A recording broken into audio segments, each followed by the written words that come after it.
This channel does not promote any violent, harmful, or illegal activities. All content provided by this channel is meant for an educational purpose only. আজও জেলায় জেলায় ঝড় বৃষ্টির পূর্বাভাস, জোড়া ঘূর্ণাবর্তে আরও বৃষ্টি বাদলার সম্ভাবনা। কমলেশ আমাদের সঙ্গে রয়েছেন টেলিফোনে আমাদের সহকর্মী। কমলেশ, কি জানাচ্ছে আবহাওয়া দপ্তর?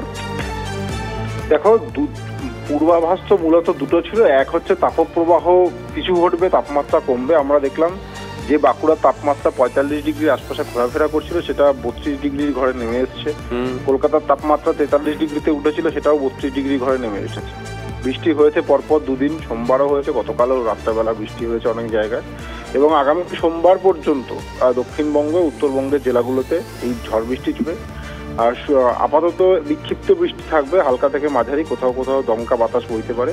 শুক্রবার আবার দক্ষিণবঙ্গের বিভিন্ন জেলায়, উত্তর দক্ষিণ 24 পরগনা, নদিয়া, উত্তরবঙ্গের জলপাইগুড়ি, এই জেলাগুলোতে শুক্রবার ভারী বৃষ্টির সম্ভাবনা রয়েছে।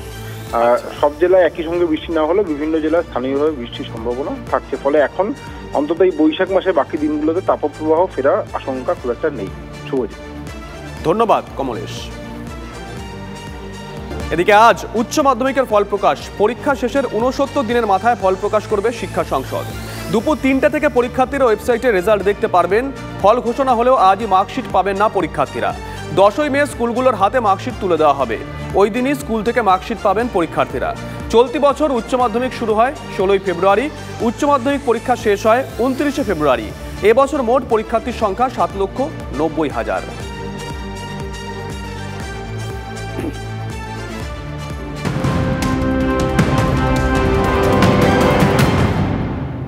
এদিকে কাল থেকেই শুরু হজ যাত্রা। কলকাতা থেকে ছাড়বে সৌদি আরবের বিমান। বাংলা থেকে হজে যাচ্ছেন প্রায় 5,500 পুণ্যার্থী। ভিন রাজ্যের হজ যাত্রীরাও কলকাতা থেকে বিমান ধরবেন।